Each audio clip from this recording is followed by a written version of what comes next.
I just didn't think I was ever going to be able to deal my way in. No one's going to say, you know, we're going to take a chance on you, kid. I just never thought that would ever happen.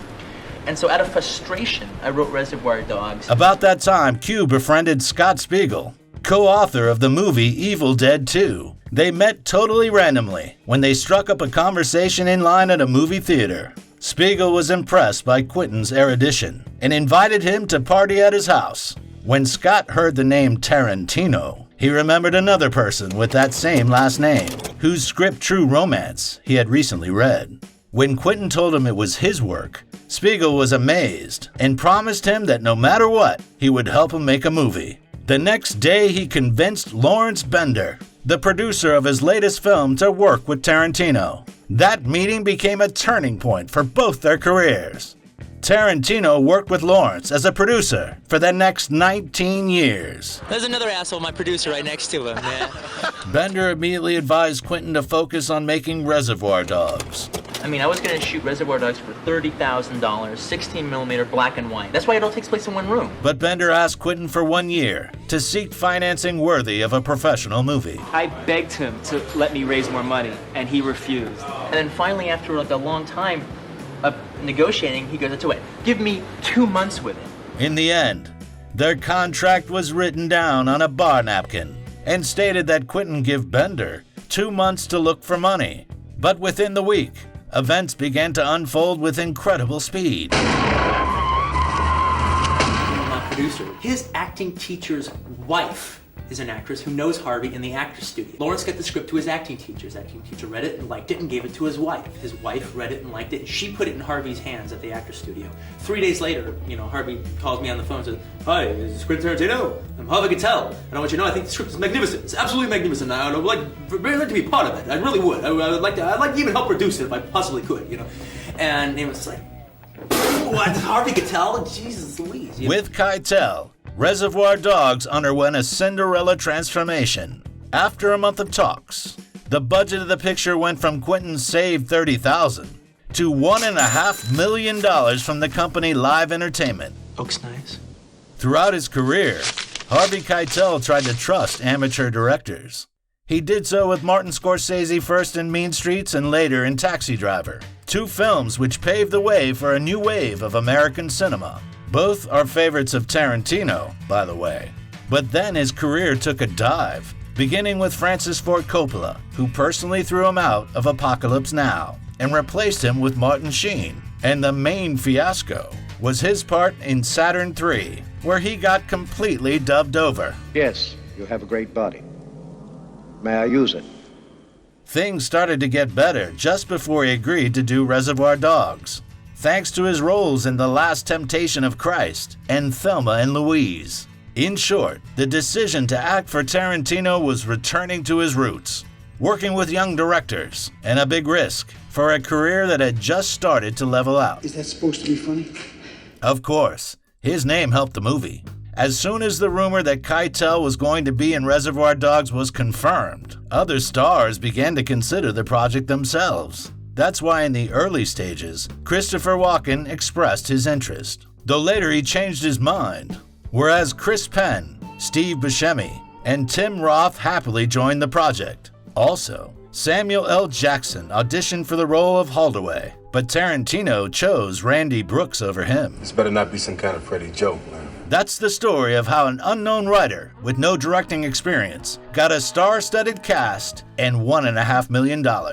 Quentin needed to get some experience before he started shooting. So in June of 1991, he went to the Sundance Festival, which provided dozens of master classes, combining amateur cinematographers with stars of the industry. That's where Quentin and Steve Buscemi filmed a few practice scenes for Reservoir Dogs. I mean, for all I know is you're the rat. For all I know, you're the rat. Yeah, all right, now you're using your fucking head. For all we know, he's the rat. Well, he ain't the rat because he took a bullet for me. A rat wouldn't do that. Hey, look, asshole, man, I'm right, okay? Somebody's a fucking rat. They showed them to more experienced colleagues who considered Tarantino's style, for lack of a better word, childish. Static shots, the camera lying on the floor, and the lack of varied perspectives caused them to laugh with contempt. The only person who was inspired by the work and gave a lot of helpful advice was Terry Gilliam. Was shooting a scene that is in the film, and it was just too many shots, every angle possible for this scene. And I said, you don't need all that. Come on, Quentin, you can do that in one shot. And I said, what you really need is to get a lot of really good people around you who know what they're doing and listen to them, but make them listen to you as well. As a result, Tarantino thanked him by including Gilliam's name in the credits of the film.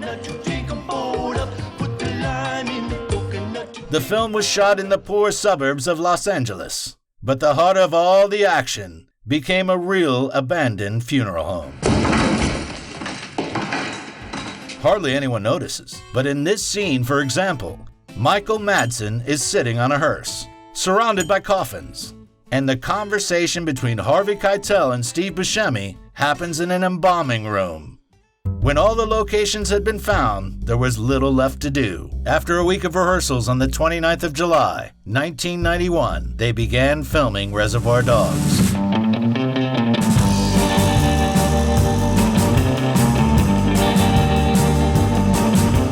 The greatest challenge during the 5-week shooting process was reserved for Tim Roth. He had to line a puddle of fake blood for up to 10 hours a day.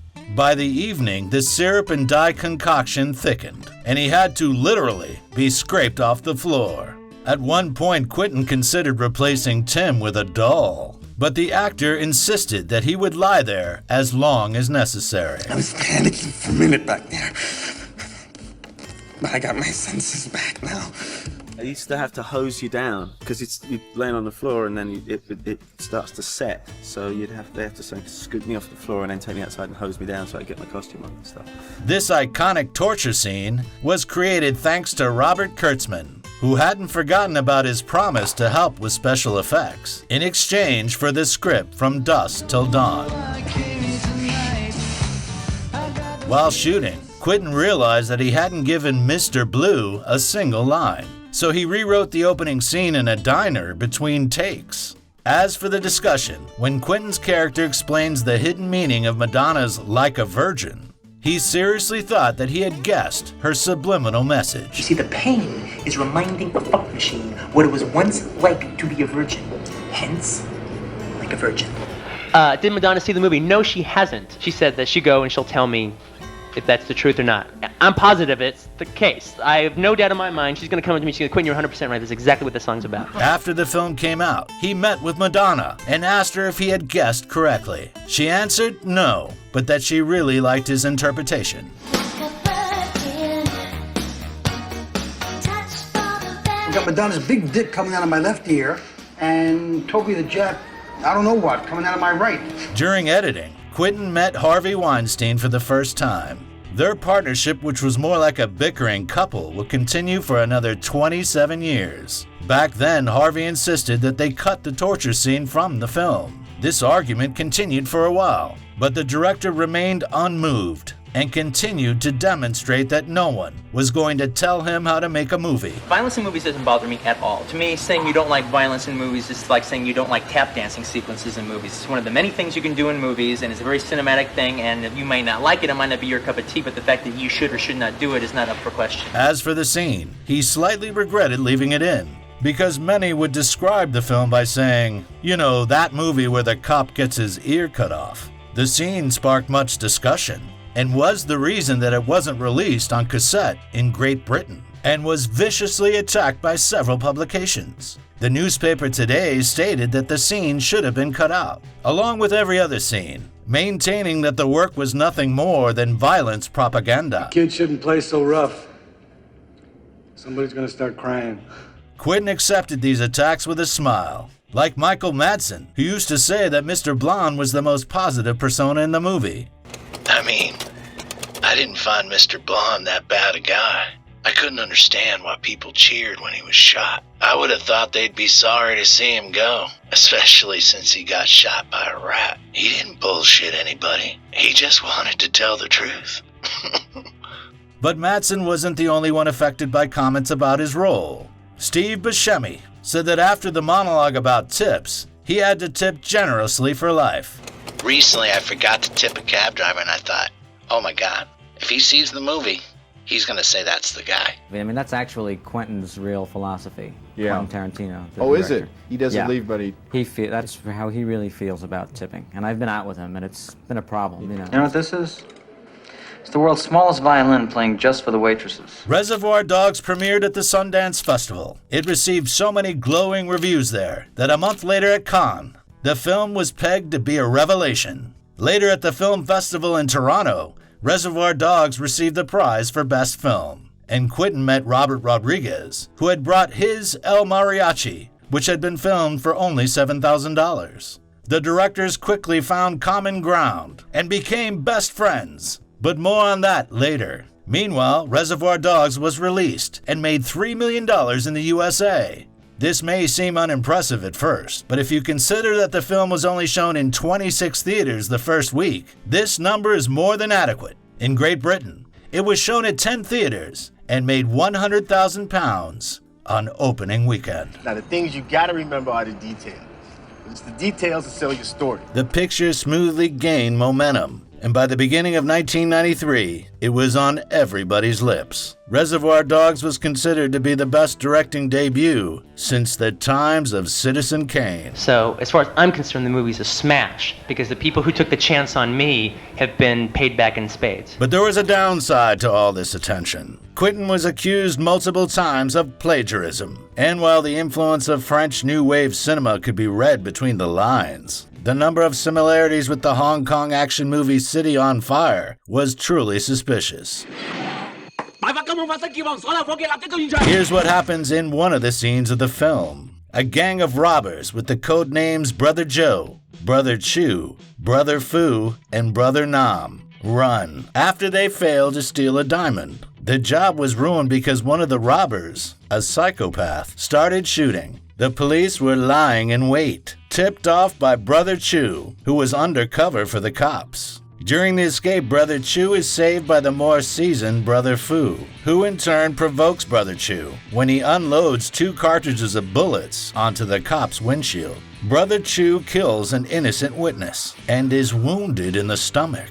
Fu takes him to the meeting point at an abandoned warehouse. Fearing that they were betrayed, he calls in the big boss. The boss declares that Chu is a cop and turns the barrel of his gun on him. Fu reacts because he thinks Chu is innocent, and he gets out his gun too. The next scene finds them in a belligerent standoff. Look familiar? That's your proof? You don't need proof when you have instinct. Of course. It's worth mentioning that this is only a 20-minute segment of City on Fire. Although the connection can't be ignored, the style, dialogue, and plot structure of the films are completely different. But of course, this topic was too good for journalists to pass up at press conferences. At the Cannes Film Festival, Tarantino gave the press a clear answer. I love City on Fire, and I have the poster for it framed in my house. It's a great movie. I steal from every movie. I steal from every single movie ever made. I love it. If my work has anything, it's that I'm taking this from this and that from that and mixing them together. And if people don't like them, then tough titty. Don't go and see it, all right? I steal from everything. Great artists steal. They don't do homages. Many were not satisfied by this explanation, but Quentin completely unarmed the critics with his candor, which only added to his popularity. And so that's actually what the story's about in a nutshell.